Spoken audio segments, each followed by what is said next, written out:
Praise the Lord, जय मसीह की। फिर से एक बार प्रभु यीशु मसीह के नाम से आप सबको जय मसीह की। मसीह में प्रिय संत लोग, प्रभु महान और दयालु है। मेरा उम्मीद है परमेश्वर आपको अच्छा रखा है। हर तकलीफ और हर परेशानी से परमेश्वर आपको बचा के रखे और अनुग्रह कृपा दया में आप तरक्की करे, आगे बढ़ते चले जाए। प्रभु महान है। आइए प्रार्थना के साथ इस सभा को शुरू करते। स्वर्गीय पिता, आपके पवित्र चरणों में आते हैं।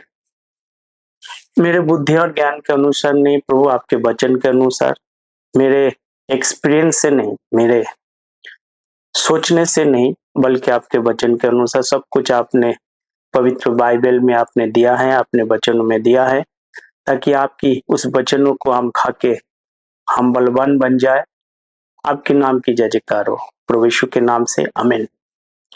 आज का जो विषय है, थोड़ा समझने की कोशिश करना, थोड़ा से गंभीर विषय है और मेरा उम्मीद है आप समझदार है और समझ जाएंगे। आज मैं बात करूंगा कॉवेनेंट के बारे में, न्यू टेस्टमेंट के बारे में, ओल्ड टेस्टमेंट के बारे में।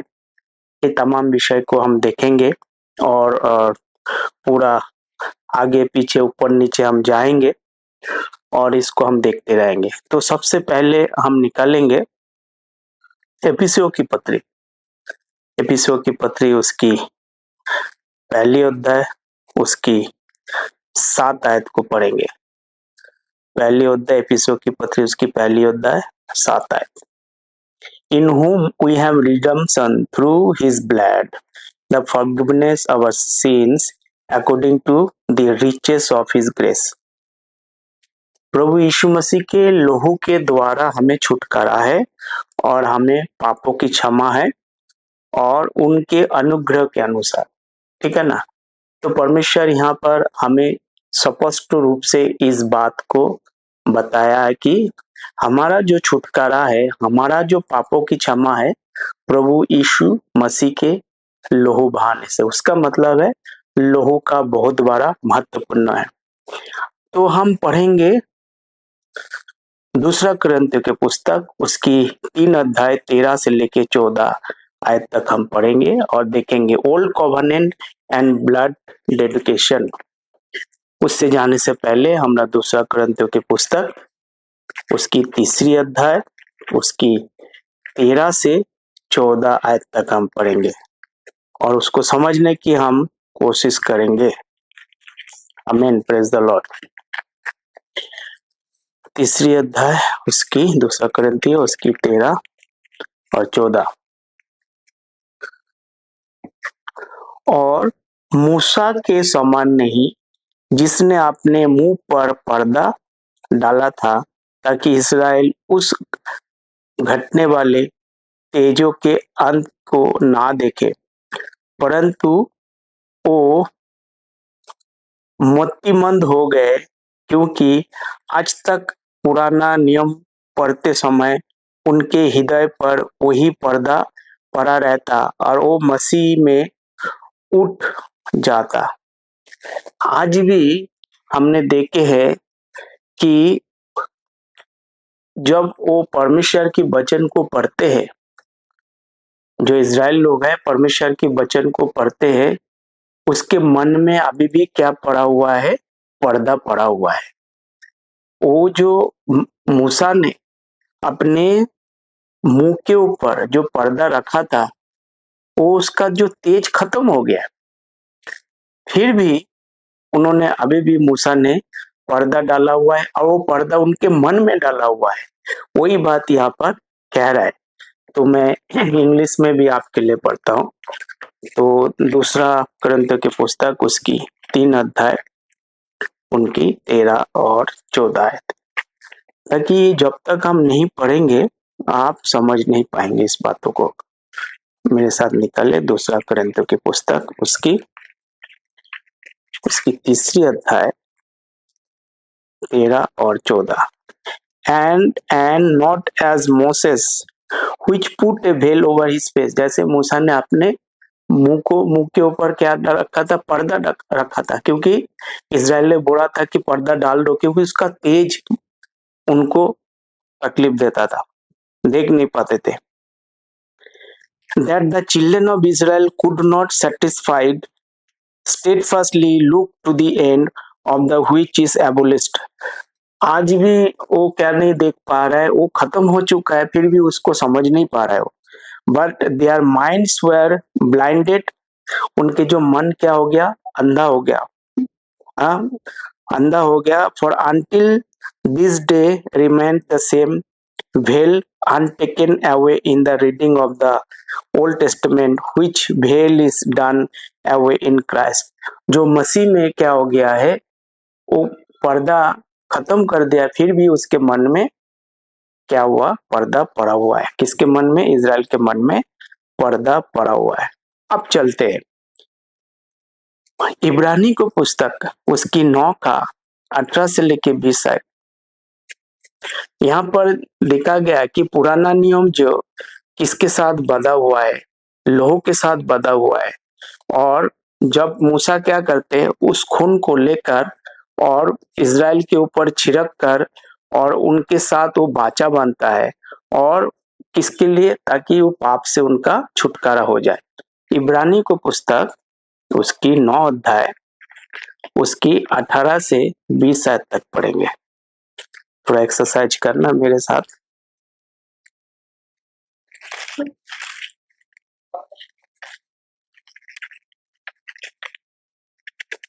अठारह से 20 आयत, 9 अध्याय उसकी 18 से 20 आयत तक पढ़ेंगे। Whereupon neither the first testament was dedicated without blood, for when Moses and spoken every precept to all the people according to the law, he took the blood of calves and goats with water and scarlet wool and hyssop and sprinkled both the book and all the people। उन्होंने पानी ली, लोहो ली, और उसने क्या किया, उन लोगों के ऊपर वो पाप की क्षमा के लिए उसके ऊपर छिड़क दिया। हिंदी में हम पढ़ेंगे, हिंदी में 9 अध्याय 18 और 20 आयत को। इसीलिए पुरानी वाचा भी बिना लोहो के नहीं बांधी गई। मतलब जो पुराना वाचा है, जो परमेश्वर ने बांधा, बिना लोहो से बांधे नहीं गए, क्योंकि जब मूसा सब लोगों को व्यवस्था के हर एक आज्ञा सुना चुका, तो उसके बछड़ों और बकरे का लोहो लेकर पानी और लाल ऊन और जूफा के साथ उस पुस्तक पर और सब लोगों पर छिड़क दिया। तो उसने क्या किया, वो पुस्तक पर वो छिड़क दिया। कैसे बांधा वो बचा? लोहू से बांधा। थोड़ा से आपको और भी मैं जानकारी दूंगा कि मूसा को के साथ जो परमेश्वर ने बाचा बांधा, जिसका हम देखते हैं 18 अध्याय में वो आता है, 18 अध्याय से शुरू होता है। उससे पहले प्री कॉवर्नेंट बोलता है। प्री कॉवर्नेंट उस समय तक परमेश्वर ने किससे बात कर रहा था? अब्राहम से बात कर रहा था, नोहा से बात कर रहा था, आदम से बात कर रहा था। तो मूसा के साथ जो कॉवर्नेंट परमेश्वर ने बांधा है, यानी बाचा बांधा है, तो वहां पर क्या हुआ है, उस समय से चला। उससे पहले क्या है, जो उत्पत्ति की पुस्तक, उससे पहले सबसे पुराना जो पुस्तक है वो है जॉब, आयुब की पुस्तक। आयुब की पुस्तक ये पुराना है, और ये उत्पत्ति की पुस्तक, और पहले अध्याय से लेके 18 अध्याय तक परमेश्वर ने इज़राइल को क्या नहीं दिया था, कोई कानून मूसा के जरिए नहीं आया था। मूसा के जरिए कानून 18 अध्याय से आया था। तो उसको हम क्या कहते हैं, प्री कॉवर्नेंट बोलते हैं। प्री कॉवर्नेंट मतलब कॉवर्नेंट जो मूसा के साथ बांधा हुआ है, उससे पहले जो बाचा बांधा हुआ है वो अलग चीज है। मूसा के साथ जो बाचा बांधा हुआ है, ये बाचा लोहू के साथ बंधे गई है। तो आपको समझ में आया। तो बाचा का मतलब भी हमको समझना है, तो उसको हम देखेंगे। ये यहाँ पर लिखा है पवित्र और प्रमाणिक लिखित दस्तावेज, जिसके द्वारा कोई व्यक्ति अपनी मृत्यु के बाद अपनी संपत्ति और संपत्ति के निपटाने के बारे में अपनी वसीयत घोषित करता है। उसे उस वसीयत भी कहते हैं। वसीयतनामा वैध होने के लिए उसे तब बना जाना चाहिए जब वो वसीयतकर्ता स्वस्थ मन का हो और उसे कानून द्वारा निर्धारित तरीके से हस्तक्षेप साक्षी और प्रकाशित किया जाना चाहिए। तो यहाँ पर क्या कहते हैं, यहाँ पर दो चीजें की बात करते हैं, टेस्टामेंट की बात करते हैं, कॉवेनेंट की बात करते हैं। कॉवेनेंट का मतलब आपको समझ में आया है। कॉवेनेंट किसके साथ बनाया जाता है? कॉवेनेंट बना जाता है फर्स्ट और पहला पार्टी और दूसरे पार्टी में बहुत सारे लोग होते हैं, उनके साथ एक एग्रीमेंट होता है। कॉवेनेंट का मतलब एक एग्रीमेंट, मतलब हम एक दूसरे में सहमत होता है, उसको कॉवेनेंट बोलता है। परंतु जो टेस्टामेंट होता है वो क्या होता है, वो जब तक वो जिंदा रहता है तब तक वो उसका क्या होता है, मालिक रहता है। वो मरने के बाद वो चालू होता है। तो वही बात कर रहा है कि यहाँ पर टेस्टामेंट के बारे में बात कर रहे हैं। A solemn authentic instrument in writing by which a person declare his will as the bishop of his disposal of the state and the effect after his death।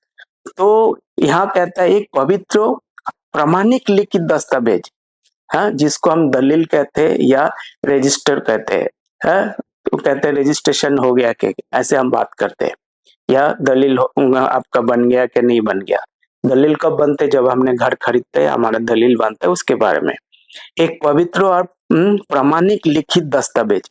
ये पवित्र क्या है? टेस्टामेंट का मतलब ये प्रमाणित लिखित, पवित्र प्रमाणित लिखित दस्तावेज जिसके द्वारा कोई व्यक्ति अपने मृत्यु के बाद अपने संपत्ति, हाँ, और संपत्ति के निपटाने के बारे में अपनी वसीयत घोषित करता है। मृत्यु के बाद ये लागू होता है। जब तक मृत्यु नहीं होता है तब तक ये वसीयत या दलील व विल ये लागू नहीं होता है। उसे वसीयत भी कहते हैं। उसको क्या कहते हैं? वसीयत भी कहते हैं। वसीयतनामा वैध होने के लिए उसे तब बनाए जाना चाहिए जब वसीयतकर्ता स्वस्थ मन का हो और उसे कानून द्वारा निर्धारित तरीके से हस्तक्षेप साक्षी और प्रकाशित किया जाना, इसे कहते हैं वसीयत और will. A Solomon authentic instrument in writing by which a person declare his will as to the disposal of his estate that effect after his death. Correct? This is otherwise called a will.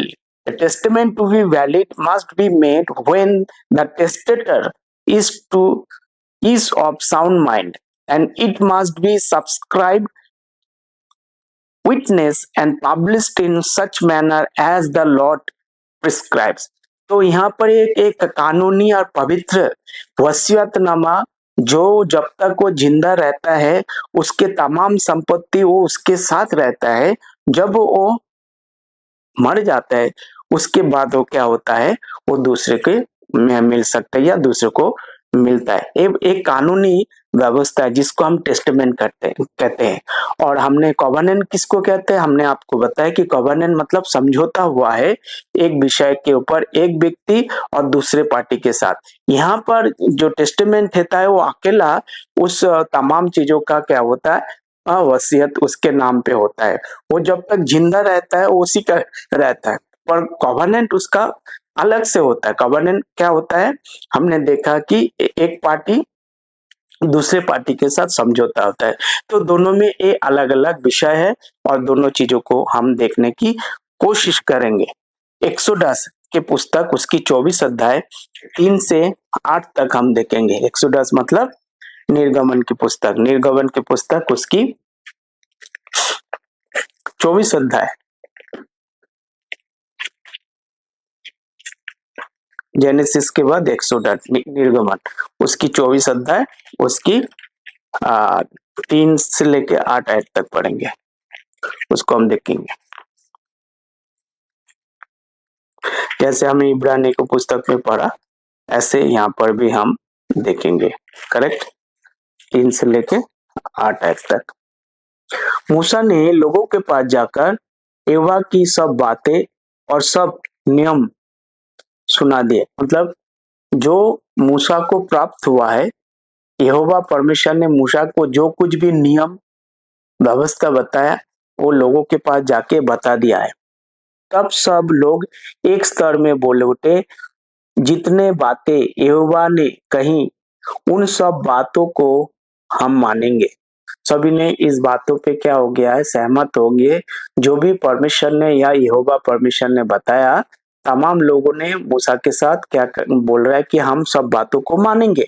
तीसरा है, चौथा है, तब मूसा ने यहोवा के सब वचन लिख दिए और बड़े सवेरे उठकर पर्वत के नीचे एक वेदी और इसराइल के 12 गोत्रों के अनुसार 12 खंबे भी बनाए। तब तब उसने कोई इजरायली जवानों को भेजा जिन्होंने यहोवा के लिए हम बोली और बेलों की मेल बोली, और मूसा ने आधा लहू लेकर कटोरों में रखा और आधा वेदी पर छिड़क दिया। तब बाचा को पुस्तक को लेकर लोग को पढ़कर सुनाया। उसे सुनकर उन्होंने कहा, जो कुछ यहोवा ने कहा है ये सब को हम करेंगे और उसकी आज्ञा को मानेंगे। तब मूसा ने लहू लेकर लोगों पर छिड़क दिया और उनसे कहा, देखो ये उस वाचा का लहू है जिससे यहोवा ने इन सब वचनों पर तुम्हारे साथ बांधी है। तो हमने देखा कि मूसा ने क्या किया, लहू लिया और लोगों पर कटोरा में रखा और लोगों के ऊपर छिड़क दिया और जो कुछ भी यहोवा ने बताया उनके लिए पढ़ा और सबने क्या किया, माचा बांधा और ये चला। Where Moses sprinkled blood on the people, confirming the covenant। और मूसा ने क्या किया है, लोगों के ऊपर लहू छिड़क कर उस बाचा को क्या किया है, पक्का किया है।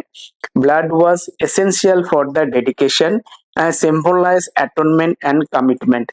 तो ये जो लहू है क्या किया है, उनके साथ ये समझौता हो गया है, ये पवित्रता के लिए, उनसे पाप से छुटकारा पाने के लिए यहाँ पर ये तमाम चीजों बताया गया। तो उन्होंने क्या किया है, ये सारे एक दूसरे के साथ सहमत हुआ है और सहमत होके ये उन्होंने बोला ऐसे हम क्या करेंगे, और सब ने इकट्ठा होकर क्या करेंगे, इस बातों पे 7 और 8 में कहता है, फिर से मैं पढ़ता हूँ। तब वाचा की पुस्तक को लेकर लोगों को पढ़कर सुनाया। उसने सुनकर उनसे कहा, जो कुछ भी यहोवा ने कहा उसको उस सब को हम मानेंगे, करेंगे। मतलब सारे वहां पर सहमत हुआ है, जो भी वाचा का बातें बताई गई है सब सहमत तो है और उसकी आज्ञा मानेंगे। तब मूसा ने लहू लेकर लोगों पर छिड़क दिया और उसने कहा, देखो ये उस वाचा का लहू है जिससे यहोवा ने उन सब वचनों को पर तुम्हारे साथ बांधी है। तो ये एक एग्रीमेंट हुआ है, यहाँ पर एक पक्का हुआ है, ये वाचा उनके साथ बांधे गई है, यहाँ पर बताया गया है। हम देखेंगे निर्गमन की पुस्तक उसकी 19 अध्याय, निर्गमन की पुस्तक उसकी 19 अध्याय 3 से लेके पढ़ेंगे। देखेंगे यहाँ पर क्या लिखा हुआ है, 3 से लेके पढ़ेंगे। तब मूसा पर्वत पर परमेश्वर के पास चढ़ गया और यहोवा ने पर्वत पर उसको पुकार कर कहा, याकूब के घराने से ऐसा कह और इसराइलों को मेरा ये वचन सुना, तूने देख कि मैंने मिस्रियों से क्या क्या किया, तुमको मानो पुका पक्षी के पंखों पर चढ़ाकर अपने पास ले आया हूं। ठीक है ना। इसराइल, जब यदि तुम निश्चय मेरी मानोगे और मेरी वाचा का पालन करोगे तो सब लोग में से तुमको मेरा निज धन बनाऊंगा और समस्त पृथ्वी तो मेरी है। तो यहाँ पर क्या कहते हैं, परमेश्वर कहते हैं मूसा को, वेयर मोसेस 19 उसका God call Israel to be kingdom prince. जैसे हम पतरस की पुस्तक में कहते हैं कि तुम मेरा निजो प्रजा है और उसका तुम क्या है, पुरोहित है।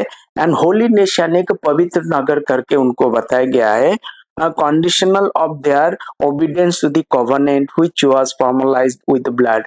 और ये तमाम बातों को परमेश्वर ने लोहो के द्वारा उनके साथ बांधा है, और तुम मेरे दृष्टि में याजकों का राज्य और पवित्र जाति ठहरोगे, और जो बातें तुम्हें इज़राइल से कहीं कहती है वो बातें यही है। तो यहाँ पर आके मूसा ने सारे बातें क्या किया, परमेश्वर ने क्या बोला, जब वाचा में तुम सहमत होगे और उसी के चलोगे, तुम कौन लोग हो। परमेश्वर ने मूसा के जरिए इज़राइल के संदेश दिया, they are the holy people. Holy एक पवित्र नगर है, वो पवित्र नगर कौन है, वो लोग है, और उनके याजक है, वो लोग है, इज़राइल है। और परमेश्वर ने यही बात पतरस भी कहते हैं। तो प्रियो, इस बात को हमें समझना जरूरी है कि ये उन्हें समझौता हुई है। अब चलते हैं, अब हम देखेंगे दूसरा पॉइंट में, हम देखेंगे new covenant and it superiority. हाँ, उसका सुप्योरिटी क्या है हम देखेंगे। नया वाचा का मतलब क्या है वो हम देखेंगे। पुराना वाचा परमेश्वर ने क्या किया है, मूसा के साथ और इज़राइल के साथ बांधी हुई है, करेक्ट।